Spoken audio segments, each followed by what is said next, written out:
Hello there mga kabayan. Today mag-unbox tayo ng isang package ng Lazada. Ito yun, ito ay isang tools para sa mga hobbies na katulad ko. Ito ay isang mini drill press. Inopen ko ito nung inabot sa akin ng courier to make sure na tama nga yung item na binigay sa akin. Pero hindi ko pa ito totally binuksan. Kinapa ko lang. Ngayon, no, i-open natin totally para malaman natin kung ano yung laman nitong package na to.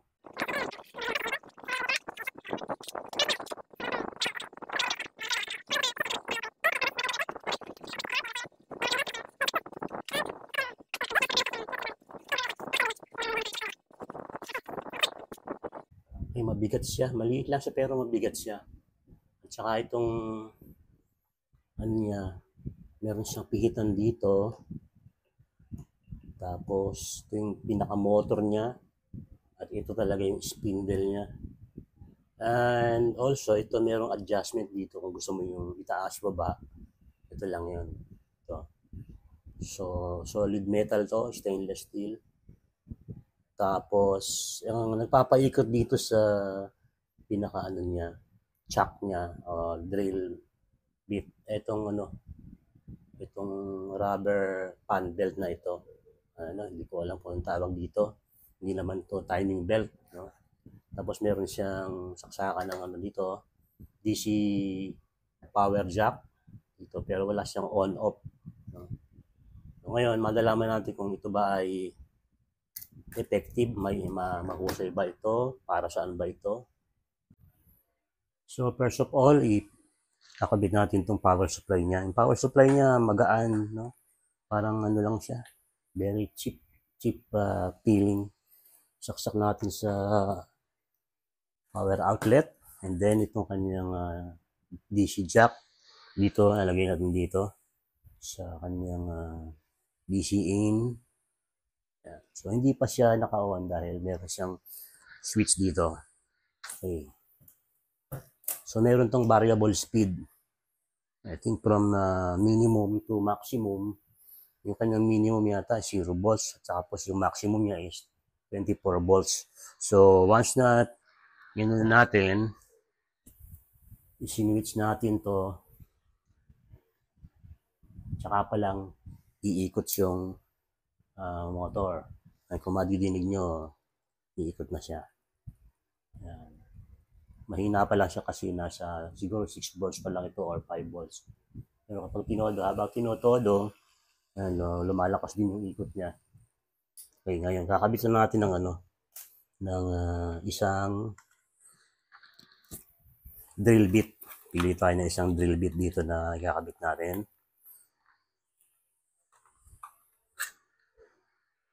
Bukan natin itong 1.5 bar millimeter. Ito na. Itong 2 millimeters. Okay. Kabit natin dito. At may kasama siyang chuck key.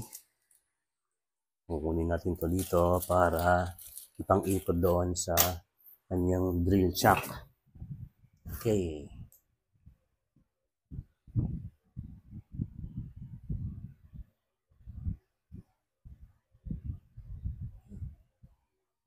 Feeling ko parang hindi siya centered.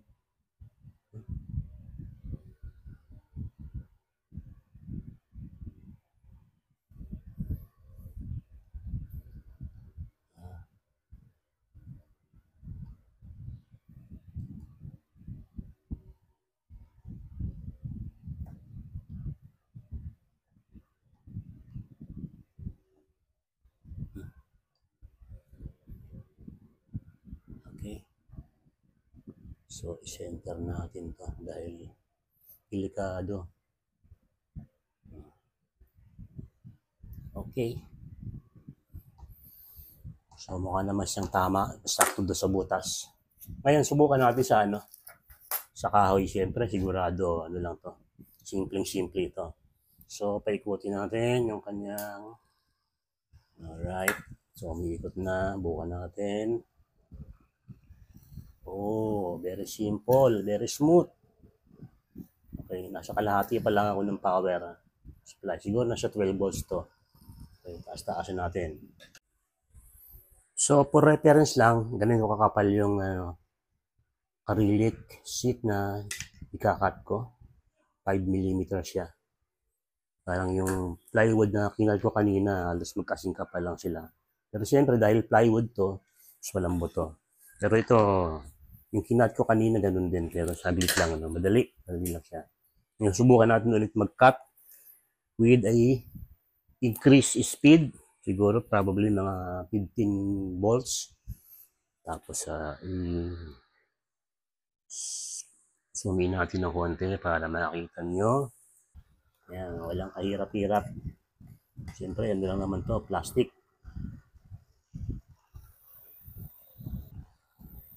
At isa na ang gusto ko rito, yung kanyang motor is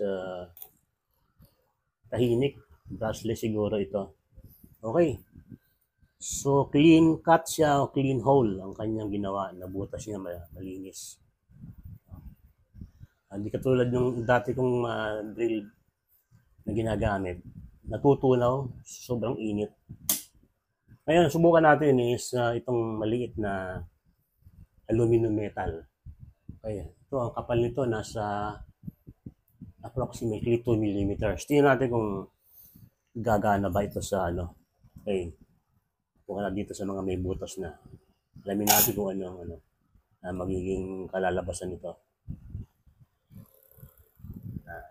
Okay Ano siya? Kumakagat siya. Oops! Nakabutas siya. Ito.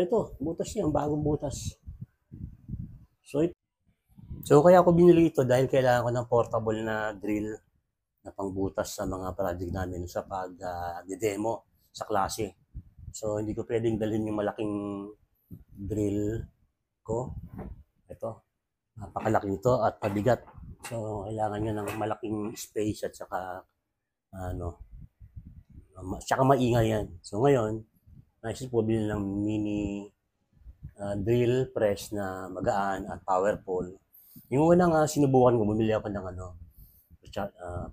pocket drill o mini drill. Rechargeable to. Kaya lang, so kung gagamitin ko ito, merong limits yung kanyang usage dahil kapag nalobat na, kailangan mo nang i-charge. So, tsaka maingay siya. Ganyan siya kaingay. Although nakapagbutas naman siya sa mga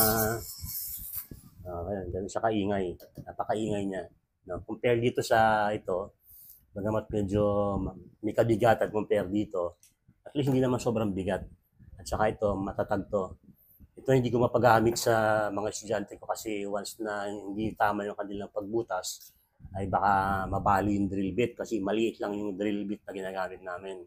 0.8 mm lang. Kasi lang na pang saksak sa mga pins o lead ng resistor at saka yung transistor. So ito yung ginawa nilang sample na circuit na pinagbubutas-butas na. So actually ako pa nagbutas niya to dahil kailangan mag-ingat. Ay iisa lamang yung drill bit ko na 0.8. Yung sa 0.6 mas So ngayon, susunod na semester, pwede ko nang dalhin to, at least sila ang magbubutas. At least mas safe ito. Okay, so require ko naman sila na mag-ingat ng todo. So, dahil lang naman, siguro mga PCB, at saka mga simpleng lang ang bubutasin, mga plastic, kayang-kaya na siguro nila yon, no? Okay. Bukan natin, magbutas ng PCB. Kasi nagawa na sa plastic and also sa aluminum metal, walang problema sa PCB ito. Siguradong swak na swak to. So ngayon na lamang kailangan nilang matutunan ay kung paano ikabit yung drill bit at kung paano i-adjust yung height ng mismong machine. Kasi pag hindi tama yung yung height, baka hindi nila maabot kasi pag ganyan sagad wala na. So So, kailangan tansyahin nila na yung height nito ay saktong-sakto lang na tamaan yung materials at saka magbutas. Okay. So ngayon, ang masasabi ko dito sa drill bit na ito, drill press na ito is simple lang siya, pero sturdy, matibay, at very strong yung ano niya, yung chuck, hindi siya nag-wobble o nag-wiggle. Matatag siya, straight. Tapos meron siyang rubber pit dito. Ito talagang solid aluminum makapal. So meron siyang mga screw o hex screw na adjustment kung gusto mong higpitan. Tapos itong pihitan niya, itong tatlong kamay na ito. So sufficient para magamit mo dahil kung hahawak mo ng ganito, mapapaikot mo siya ng todo at saka malambot, makinis. Okay, ngayon, ang hindi ko lang medyo nagustuhan dito is yung itong rubber belt niya, yung fan belt, naka-expose. Kaya kapag hindi inaasahan, aksidente na baka mahawakan dito tapos nabitbit, maring tumalsik, patanggal, tumalsik, or maputol at hindi ko alam kung may available bang pyesa ito sa online. Pero all in all, napakaganda ng pagkakagawa niya.